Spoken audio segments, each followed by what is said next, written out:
행정을 진행하는 여러분의 영디 최영희입니다. 자, 우리 토요일 날 진행했었던 세 번째 강의, 바로 여섯 번째 강의에 108번부터 129번까지의 선지들을 쭉 설명하려고 합니다. 여기 파트는 행정학 주요 이론 파트의 시작 부분이어서 사실 뒤로 가면 신행정 국가 시기에 뭐 신공공 관리론이나 뉴거버넌스나 신공공 서비스론 이런 게 너무 중요하기 때문에 사실 앞에 부분 좀 적게 보게 되는 경우들이 있는데 안 되십니다. 다 보셔야 합니다. 자, 108번부터 한번 들어가 보도록 하겠습니다. 행정학은 원인과 결과의 규칙성을 발견하는 기술성. 일반적으로 이 문제를 보시면 과학성과 비교하는 표현으로 제가 기술성이라는 단어를 쓴다고 얘기했습니다. 사실 요새 같은 표현이면은 아트라고 정확하게 얘기해 주는 게 일반적이긴 한데 아트라고 정확하게 얘기해 주는 게 일반적이긴 한데 뭔가 이상한 문자가 쓴 것 같죠? 제가 지금 아이패드에 도형으로 설정이 되어 있어서 잘못 썼습니다. 아트를 설명하는 표현으로 나와서요.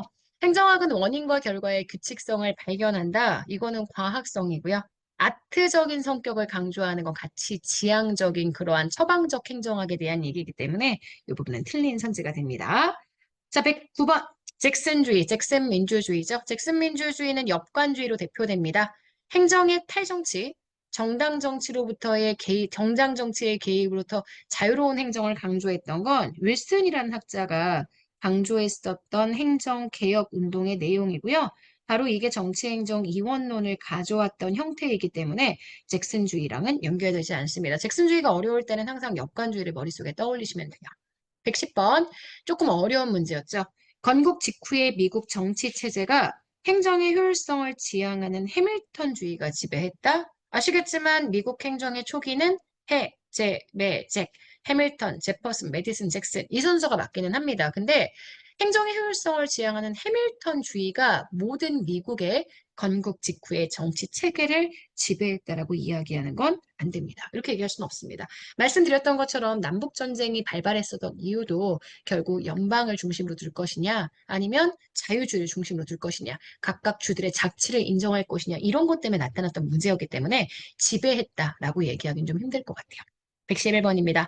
브라운 위원회가 아니라 브라운 로우 위원회라고 얘기했었습니다. 기출문제의 표현을 그대로 뒀어요. 브라운 로우 위원회에서 제시되었던 능률적 관리 활동, 바로 귤릭의 포스트 코브 모형이 등장했던 게 이 브라운 로우 위원회의 연구 보고서라고 얘기를 했기 때문에 일단 요거는 맞는 선지고요. 하지만 브라운 위원회 너무 문제가 성의 없다고 얘기했었습니다. 자, 112번입니다. 윌슨은 행정의 연구를 통해 특정 지역 계층 중심의 관료 파벌을 해체하고자 했다. 오히려 특정 지역이나 계층 중심의 관료 파벌의 해체, 요거는 엽관주의의 특징이었고요. 엽관주의를 잭슨이 도입하면서 버지니아주 출신의 일부 상위층이 공직을 독점하는 체제를 없애고자 했죠. 윌슨의 행정연구는 오히려 이거보다는 엽관주의의 전통을 없애고자 했다라고 얘기할 수 있습니다. 윌슨은 행정의 전문성을 강조하면서 정치와 행정의 분리와 함께 행정의 영역을 비즈니스 영역, 바로 우리가 이야기하는 경영의 영역으로 보았다라고 얘기할 수 있습니다. 맞는 선지고요. 과학적 관리로는 조직 내의 인간이 경제적 유인에 의해서 동기가 유발되는 이해타산적인 존재라고 생각했습니다. 그래서 Y이론이 아닌 X이론과 연결된다고 항상 얘기를 했었죠. 경제적인 유인책에 동기 유발이 됩니다. 그런데 이들의 동기를 유발할 수 있는 방법은 채찍과 당근입니다. 열심히 일하고자 하는 의지는 없고요. 그러니까 일을 별로 하고 싶지 않았는데 경제적인 동기가 있기 때문에 경제적인 유인책을 잘 쓰면 동기 유발이 가능하다라고 생각을 했죠. 자, 테일러의 과학적 관리로는 업무 수행에 관한 유일 최선의 참 방법을 찾기 위해 동작과 시간에 대한 연구들을 사용했습니다. 군노는 행정이 국가의 의지를 실천하는 작용이다. 국가의 의지를 표명하는 게 정치고요. 만들어진 국가 의지를 실천하는 게 행정이라고 얘기했습니다. 은근 일화귤굿 중에 정치행정 1원론이 아닌 2원론 학자들 중에 군노가 꽤 자주 언급된다고 말씀을 드렸어요. 117번 사이먼. 기존 행정학 원리가 상호 모순성이 많다고 주장했던 사이먼은 사실과 가치를 구분하죠. 그중에 사실만 다루는 과학으로서의 행태주의 행정학을 강조합니다. 그래서 사이먼 아시겠지만 이 사람이 행정학 연구에 있어서 세 이원론, 사실과 가치의 분리가 필요하다라고 얘기했다는 거 기억하시죠? 귤릭이 제시하는 포스트 코브 모형의 포스트 코브의 이 CO, 협동, 코퍼레이션을 의미한다라고 얘기하는데 아니죠. 코디네이터라고 이야기했습니다. 그래서 사실 약자를 다 외워주실 건 아닌데요. 문제를 통해서 여러분들을 확인해 주시는 작업을 해주시면 좋고요. 플래닝, 오거나이징, 스태핑, 드래핑, 디렉팅, 그리고 코디네이팅, 레포팅, 버제팅. 제가 가치지향적인 표현은 하나도 안 들어간다고 얘기했었고요. 지금 본 김에 한 번 더 눈에 바르는 것도 좋을 것 같아요. 118번 X입니다. 호손 실험은 개인의 생산성 향상을 위해서 물리적 환경이 중요하다는 점을 발견하고 싶어서 이루어졌던 연구였습니다. 호손 실험은. 하지만 결과적으로 물리적 작업 환경보다 구성원들의 인간적인 관계가 훨씬 중요하다는 것을 발견하게 되었죠. 그래서 119번은 X입니다. 자, 120번. 행태주의는 세이어의 법칙에 영향을 주었다. 이 세이어가 아시겠지만 디모게는 애플이 세일이야 할 때의 세이어입니다. 정치행정 이론론 학자고요. 행정의 가치 판단적인 내용들, 정책 결정의 내용이 필요하다, 중요하다라고 생각했습니다. 행태주의는 세이어의 법칙과 전혀 상관이 없고요. 행정의 기술적 처방성을 강조하지 않았기 때문에 X. 행태주의는 사회과학이 당시에 인간의 행태라는 것에 공통된 관심을 가지고 있기 때문에 통합될 수 있다고 보았습니다. 행태주의는 사회현상을 관찰 가능한 객관적 대상으로 보고요. 인간의 주관이나 의식을 배제하고 인식론적 근거에 있어서 논리 실증주의를 신봉합니다. 맞습니다. 행태주의는 사회현상도 자연과학과 같은 논리 실증주의에 의한 과학적 연구가 가능한 것으로 봤죠. 맞습니다. 자, 신행정학은 소외계층을 위한 복지 서비스 확대를 통해 사회적 형평성을 실현해야 한다. 이를 통해 행정은 적극적인 역할을 해야 한다고 강조했기 때문에 이거는 맞는 내용이 되고요.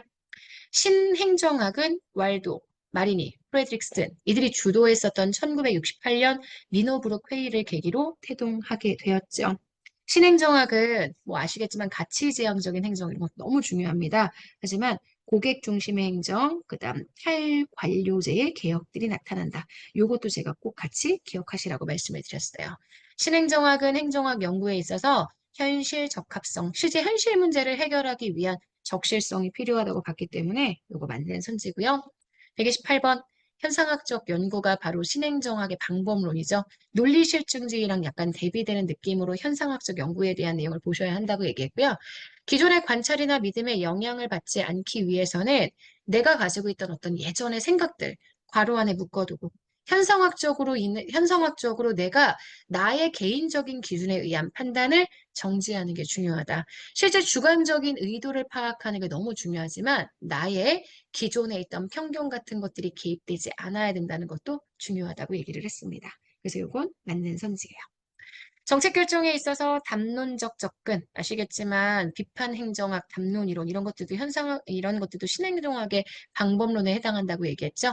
담론적 접근 방법은 담론을 통해 정말 오랫동안 심사숙고한 수기 민주주의로 의사결정이 이루어져야 한다라고 이야기하는 방법론입니다. 근데 담론적 방법의 제일 큰 문제가요. 정책 결정 과정에서의 시간이 너무 오래 걸린다는 점이었죠. 시간의 한계, 정확한 정보의 부족 문제 이런 것들을 극복하는 게 제일 중요한 관건인데 사실 담론적 접근 방법 이런 것들을 극복하기 상당히 어려운 방법이어서 129번 요거는 X가 되는 선지였습니다. 자, 여기까지 해서 우리가 일주일 동안 기출 복습 스터디의 내용들을 쭉 정리를 했습니다. 7강에 대한 내용이고요. 1주차 내용 정리 전체를 다 정리했습니다. 7강이 아니라 6강인데 왜 7강이라고 되어 있는지 모르겠네요. 6강에 대한 내용. 6일차 6강 잘못 썼습니다. 그래서 여기에 대한 내용으로 우리가 6번째 수업에 대한 내용들을 정리를 쭉 했습니다. 여기까지 해서 우리가 금요일, 토요일 진행했던 모든 문제에 대한 OX 기출 선지들은 했고요. 내일은 빈칸 채우기 할 거예요. 빈칸 채우기 통해서 내용 한번 쭉 정리하고 그 다음 다시 우리는 2주차의 수업으로 들어가게 됩니다. 복습 어떻게 돌아가는지 대충 감은 오죠? 네, 아침마다 꼭 복습 스터디 활용해서 선지 꼭 봐주시고요. 기출은 여러 번, 여러 가지 방법으로 회독하실 때 효과가 제일 좋습니다. 여러분들에게 부디 보람 있는 회독의 시간이 되었으면 합니다. 자, 명절 연휴가 끝나고 오늘 공부하시기 되게 힘들 텐데 여러분 이런 거에 무너지시면 안 됩니다. 아셨죠? 정말 오늘 하루도 여러분 거예요. 내일 아침에 만나도록 하겠습니다. 여러분 안녕.